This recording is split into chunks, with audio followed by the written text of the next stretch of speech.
guys, it's Ariana. Welcome back to my channel. So for today's video, we are going to be reading some more scary stories. As per usual, I have my wicker candle in here, making the whole room smell like caramel apples.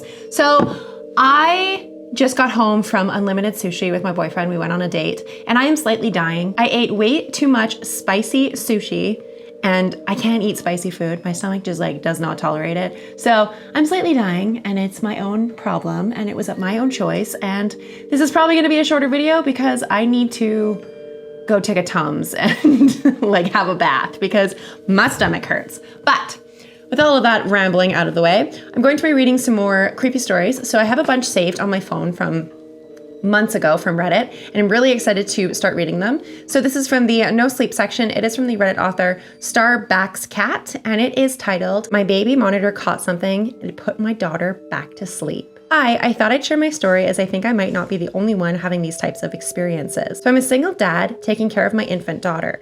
She's probably about 3 months old at the time of writing this. My wife died during childbirth, and while I miss her every day, taking care of my daughter helps me to move on. So being a single father, I have to use every tool in my arsenal to take care of my daughter. I didn't spare any expenses as my job has afforded me that luxury. I've got baby monitors in her room, and I read to her almost every night before bed. I've completely baby-proofed the house even before she really explored it. Now, I haven't noticed much as far as paranormal activity is concerned, or maybe I'm just not that observant. But for the past few nights, the baby monitor has picked something up that's not normal. Now, the monitor has a clean view of the room, almost 180 degrees. It's got the closet, her changing table, my rocking chair, and her crib, as well as a window and shop. I've got that picture in your head, right? Now, I was looking back at the recordings that were made when it clocked movement, and what I saw chilled me to the bone. It was a long, slender, human-like creature. Its arms reached its calves, or what I think is its calves. I used a rough estimate, but I think it had to be at least 7 feet tall. It barely looked at the monitor, but when it did, I could see its mouthless face, then white, pin-sized glowing eyes, like that of a cat looking into night vision cameras. What looked like black mist was emitted from its body and lingered in the air. It walked out of the closet, then hobbled over to my daughter's crib. On the way, it looked around. It wasn't in a malicious way. It was as if it was looking around to make sure it wasn't going to get caught, as if it was curious about its surroundings. As it stood next to her crib, it reached its hand out to touch my daughter's forehead. It stood there for a few minutes motionless, as if it was charging. It lingered there for an hour before finally removing its hand from her forehead. Then it went back in the closet and left. Now, this was a recording. It's not like I could have gone to her room and stopped this right then and there. But I grabbed the gun from my nightstand drawer and I went to my daughter's bedroom. I approached the closet and I grabbed the door. I breathed in and out and I whipped the door open. It rattled on its rails before revealing nothing but a normal closet. My daughter's clothes, her dresser, and boxes filled it. There was no room for anyone to be hiding in there, let alone something living there. I stayed up all night, keeping an eye on the baby monitor. At about midnight, the creature emerged from the closet again. My eyes were glued to the monitor as it walked towards her crib. Tonight, though, it stopped in front of the window and looked out. He put his hand on the glass and stood there for a few minutes before walking over to the crib. And once again, he put his hand upon my daughter's forehead. I couldn't move. I was terrified. Who knew what he was doing? He stood there for an hour, but was disrupted with her waking cries. He seemed to panic at first, but recomposed himself and looked around until he met the lens of the camera with his eyes. He approached, and I was ready for the camera to get destroyed. But he didn't do that. He bent down and grabbed a book, then pulled the rocking chair close to the crib. He sat down, opened it, and put one hand onto her forehead as he flipped through the pages. Was he reading to her? He couldn't be doing that. The monitor didn't pick up any audio. Soon enough, though, the cry stopped and he got up and left through the closet. As soon as he left, I ran to the room and I silently looked her over, making sure she wasn't harmed, and thankfully, she wasn't. I ran to the closet and I threw it open, almost ripping the doors off its rails, and once again, it was only home to her clothes and toys. To be honest, I think that whatever he is, he's not malicious. Paranormal? Yes. But dangerous? I doubt it. I'll keep monitoring him, but at the same time, he put her back to sleep. I've left a note hoping to communicate with it. Thank you for putting her back to sleep. But what are you? I had written upon it. I left a pen in her room, and maybe, just maybe, it'll respond. Update. He responded through the note, and despite the terrible handwriting, I was able to read it. Here's what it said. Hello, my name as given is Mr. Dream Eater. I do not harm others. I simply like your dreams. Please do not be scared. I will leave if you want me to. Honestly, after reading this, I am unsure of what to do. It seems like if I ask, he'll leave willingly, but he also seems to be good with kids, and I could really use the rest. Maybe I'll let him stay for a bit? Update 2. It seems like I found someone else with a similar experience on here. I put a camera up and caught what was haunting me. So I recently moved into a new house in a pretty nice cul-de-sac. It's surrounded by carbon copy houses, and this one is in the same price range as the others. I didn't expect anything out of the ordinary. It's only a 2-bedroom place with a full bathroom, a 1-car garage, and a spacious living room. I live alone, so I've turned one of the bedrooms into an office space so that I can work from home. Now that I've gotten moved in, my bedroom looks nice, and I've even had friends come over. So when the haunting started, I had already gotten comfortable with the space. At first, it was small things. Maybe the TV would already be on when I got up to make breakfast, or one of my dining room chairs was pulled back away from the table. One morning I even came out to see that my shelf of figurines were all turned so that they faced my bedroom door. But soon enough, it got worse. Whatever was messing with me began to do so in my waking hours. I'd turn away from the bathroom only for the door to close and the light to come on. Or I'd be watching TV and my fridge would swing open whenever my eyes weren't on it. These always happened whenever I wasn't looking. Well, recently, I decided I had had enough. I was tired of living in fear of whatever was living in my house with me. So I decided to set up a camera in my living room, and I posted what I saw. Reviewing the footage, it was like a black figure created some sort of void and stepped out. It'd do mundane things like sit on my couch and watch TV or admire my trinkets that I have on my shelf. Sometimes, it'd go off where I couldn't see it, and it would come back with a plate full of food. At one point, I noticed it headed in the direction of my bedroom.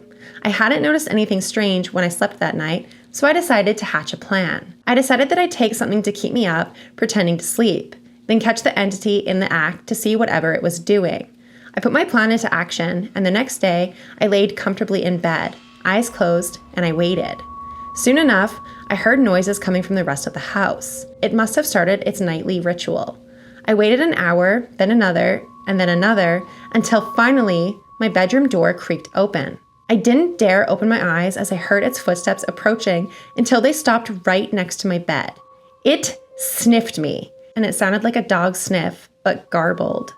It then put its icy, damp hand on my forehead. Please sleep. I want dessert. It said, but not physically. It was as if it was speaking through my thoughts. At this point, I freaked out and opened my eyes. All I could see was the glow of its piercing white eyes, and I noticed that it had no mouth, or at least I didn't think it did. As soon as I caught a small glimpse of it, it ran out of my room. Its long arms flapping back and forth low to the ground, like how an ape would run if it was only using its hind legs. But this wasn't an ape. It was a long, slender man made out of shadows. I've been monitoring my situation the past few days after the incident, and the entity seemed more scared of me than I was of it. I decided to leave him a note asking that he put things back the way it was before it messed with them, and for the most part, it seems like it's been working. The camera is still catching it in the act, but it seems to have listened to my note. 2 of the same monster is haunting 2 different people, and that's just freaking creepy. I hate that so much. Oh my God, I don't like that. That's so weird. Mr. Dream Eater, though, that's just like a weird monster, but like, it's good with kids, so that's great. I hate that. The next one that I'm going to read is from the scary story section, and it is from the Reddit author Pentarum, and it's with the title, Not Human. I've been a doctor going on 10 years now, and I've come across cases which would stun the average person. It's not often I'm stumped on a certain case, but once it had to happen. I was working the night shift, and that's when most activity happens. Busy nights like this kind of makes you wish you had chosen a different profession. But when you got a big, caring heart like mine, you can't help it. As I was making my rounds on the East Wing, a few nurses brought in a man who looked unconscious and covered in blood, with no pulse and pupils dilated.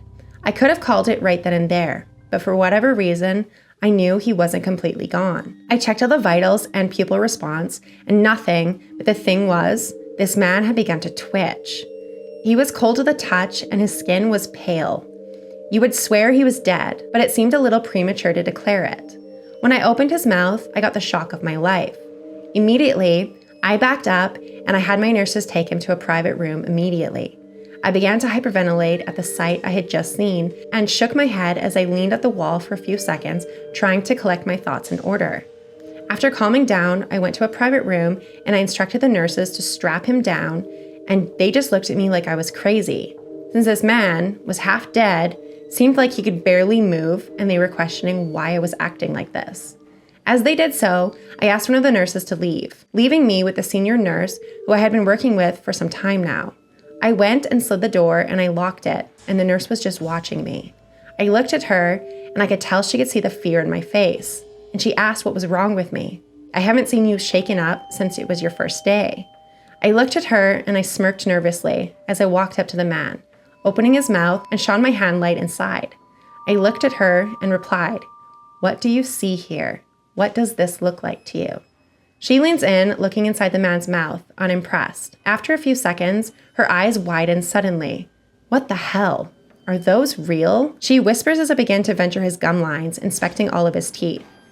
"Those can't be real. Like maybe cosmetic surgery or something?" I shake my head, disagreeing with her statement. The gum line isn't torn and doesn't look to be any tampering. Now, if I'm not mistaken, humans don't have teeth like that, and they definitely don't have 4 of them on the canines. What I think we have here is something we aren't supposed to have in our hospital. She looked at me with wide eyes, with her hands on her heart holding a cross. "You don't think... is this even possible?" I shook my head. "I don't know, honestly. I think what we have here is the impossible. I don't even want to say it, but I think this is a vampire in our hospital." We sat in silence for a few minutes, wondering what to do next as the man tossed slightly. Still strapped down and not sure about the lore of vampires, having super strength, or if I watched too many horror movies. Stumped at what to do next, I felt it was my duty to protect the people in my emergency room, and I decided to take this man, or thing, to a safer location at the hospital. Paranoia hit me like a ton of bricks. As I stood over this being in front of me, I instructed the nurse to open the door as I began to wheel him out of the room, before putting a blanket over his entire body and hiding his face, which seemed pretty much human. I managed to wheel him past a few doors, and without warning, I was approached by these men in suits and sunglasses, looking like government officials. They stopped the gurney and held their hands out, stopping me from going any further. They took the man down the hallway as one official looked me up and down and without a word, walked away like nothing had happened. I managed to follow them back to the back entrance and see them loading the man into the back of a black van, followed by several other black cars, which I thought was really strange. They drove off as quickly as they came, and just like that, they were gone. Me and my nurse never mentioned the incident to anyone because of the fear of these black suits coming back to silence, but it never happened. I'm not sure what was going on, but whatever it was, I'm just glad it's happening away from my hospital. I am a believer in many things, but this one's a new one for me, and there are times when I can't sleep, knowing there's a whole new world out there which I can't comprehend. Maybe I don't want to know what's really going on for the sake of what's left of my innocence, but they're out there. I know that now. Question is, are we really safe? And that's how they ended the story. So it sounded like they got a visit from the Men in Black. That's so fucking creepy. And like, if you don't believe that there is a team of Men in Black in the government, we're not even gonna have that conversation.